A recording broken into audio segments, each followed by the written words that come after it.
Si bien es cierto, ante el rebrote de la influenza se ha hablado mucho de los casos en los diferentes medios de comunicación, pero no es algo de lo cual en la región se deba a uno de alarmar, aunque sí hay que continuar con las medidas de prevención. Así lo dio a conocer el jefe de la jurisdicción sanitaria, Andrés de la Calleja Méndez, al reconocer que la jurisdicción ocupa el segundo lugar a nivel estado después de la capital en cuanto a casos de influenza, pero no la ciudad o el municipio. Pues de abril a la fecha, solo 8 casos se tienen registrados del virus AH1N1. Seguimos nuevamente en estado de alerta. Específicamente ahora con estos frentes fríos, aumenta la problemática de las infecciones respiratorias agudas. Entonces, con respecto de la influenza, que es más específica la pregunta, y sobre todo el temor que puede existir, es decir, Zacapoaxtla ocupa el segundo lugar, aparte de lo que es la cabecera municipal Puebla. Pero veamos nuevamente la situación que es Zacapoaxtla jurisdicción sanitaria, que está incluida o está compuesta por 30 municipios. Entonces no es el municipio de Zacapoaxtla y menos la ciudad de Zacapoaxtla. Por fortuna aquí no hemos detectado más casos. Tenemos 8, desde abril a la fecha, 8 casos registrados en lo que es el municipio de Zacapoaxtla, no exclusivo de la ciudad, el municipio de Zacapoaxtla. Tenemos un municipio de mayor concentración donde ha sido la mayoría de los casos. Sin embargo, no podemos bajar la guardia. Todos los casos con infección respiratoria aguda deben de asistir a algún centro de salud, tanto a la Secretaría, IMSS, ISSSTE, ISSSTEP, todo lo que corresponde, para que el médico sea quien le haga el diagnóstico. En caso necesario, se le tome una prueba de cultivo y darle su tratamiento. Entonces, no tenemos ahorita casos de AH1N1, si lo vemos así. ¿Que existen casos diagnosticados posible de influenza estacional? Sí. ¿Que tenemos aumento de las infecciones respiratorias? Sí, de acuerdo con lo que venimos contemplando por la época de frío. Pero por fortuna no tenemos pacientes graves. Sí ha habido la necesidad de hospitalizar a algunos pacientes por algunos problemas respiratorios serios que terminan en neumonía. Inclusive hace como un mes, tengo entendido, el fallecimiento de una persona que nos hacían mención que había sido de influenza, no de una complicación neumónica por otro problema de fondo. Reitero la situación.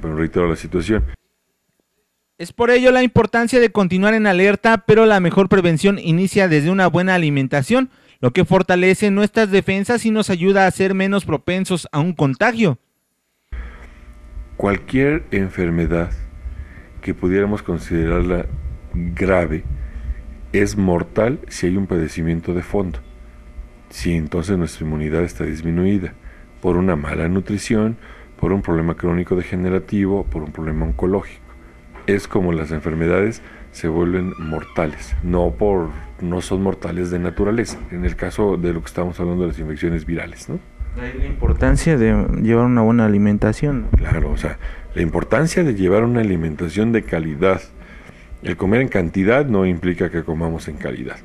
Y en esta época que hace frío, bueno, aumentar el consumo de líquidos tibios. Digo, el consumo de sopa, pero que sopa no seca, sino más agua, que es lo más común y además a una temperatura adecuada, ayuda mucho.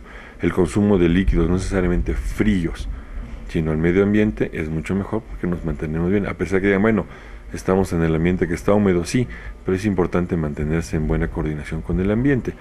Y el consumo de alimentos bien hechos, digo, puede ser en la casa o en cualquier otro lugar, pero bien hechos.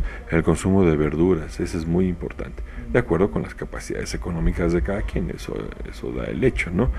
Pero la cantidad no va directamente con la calidad. Aumentaría las defensas lógicamente y sería uno menos propenso a un contagio. Una, menos propenso, y dos, que tengamos mayor resistencia, aun porque la infección puede ser muy importante. Bueno, nuestro organismo reacciona, y si le apoyamos con medidas generales de cuidado y si fuera necesario con un medicamento, bueno, reacciona nuestro organismo de manera más adecuada y se evitan las complicaciones, sobre todo las más graves. Digamos, ahorita que ha descendido la temperatura, ¿se han registrado un incremento en los cuadros respiratorios? Sí, de hecho lo tenemos pronosticado. En cuanto al canal epidemiológico, que tenemos frío, tenemos el aumento de infecciones respiratorias agudas, sí, o sea, digamos, han aumentado en relación a lo que sabemos que van a aumentar. No necesariamente exponencian de forma alarmante, ¿no? Y hay preparados, o sea, la gente está preparada en los centros de salud para orientar a la población y estar verificando que no existan complicaciones. En los 30 municipios que comprende la jurisdicción, de abril a la fecha se han registrado 128 casos de influenza AH1N1 y 2 defunciones relacionadas a este padecimiento. El cubrebocas en ese sentido, ahora dentro del uso adecuado que debiéramos darles, si alguna persona tiene un resfriado, entonces que utilice el cubrebocas para no contagiar a los de enfrente. Idóneamente es que no salga.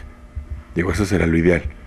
Pero si hubiera la necesidad extraordinaria de que tiene que hacer alguna actividad o tiene que salir, que utilice el cubrebocas. ¿Para qué? Por si llegara a estornudar y no le da tiempo de cubrirse la boca, o por lo menos con lo que esté hablando, lo demás puede contagiar al enfrente. Entonces para eso sirve, para los que están enfermos, para que no contaminen a los de enfrente. Los demás, dices, bueno, los demás debemos utilizar cubrebocas, no necesariamente. Mientras estemos en el alarma, no necesariamente. Porque el virus se transmite de persona a persona. Sí es cierto que utiliza el medio ambiente para transmisión, pero es persona a persona, vamos, no existe en el ambiente flotando.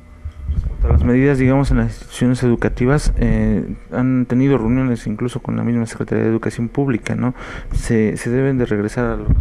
Sí, seguimos con los filtros escolares. Esa es una petición. Primero el filtro de la casa. Si los padres ven que su hijo no está en condiciones de asistir a la escuela por un resfriado que puede, hacer que el niño se sienta mal escolarmente hablando. Entonces, primero desde ahí no lo manden a la escuela. Pero si por alguna situación alguno de ellos llega a la escuela, en el primer filtro es el ingreso a la escuela. El segundo filtro es el ingreso al salón. Y entonces ahí le pedimos a todos los profesores que hagan el envío a través de los padres de familia al centro de salud, y el centro de salud se tiene que ver comprometido para decir si necesita o no necesita reposo, por cuánto tiempo y cuáles son las medidas generales. Sí, en eso sí nos siguen ayudando. También los docentes, ¿no? Nos hablaban anteriormente de que en una institución regresaban a los alumnos, pero los docentes iban enfermos. Sí, lo cual no debiera ser, porque bueno, tanto los niños se contagian entre sí como cualquiera que esté ahí, tanto los docentes como el personal administrativo, la intendencia, pues en su momento tiene contacto con los niños. Entonces no, la situación es para todos, entonces todos deben estar así.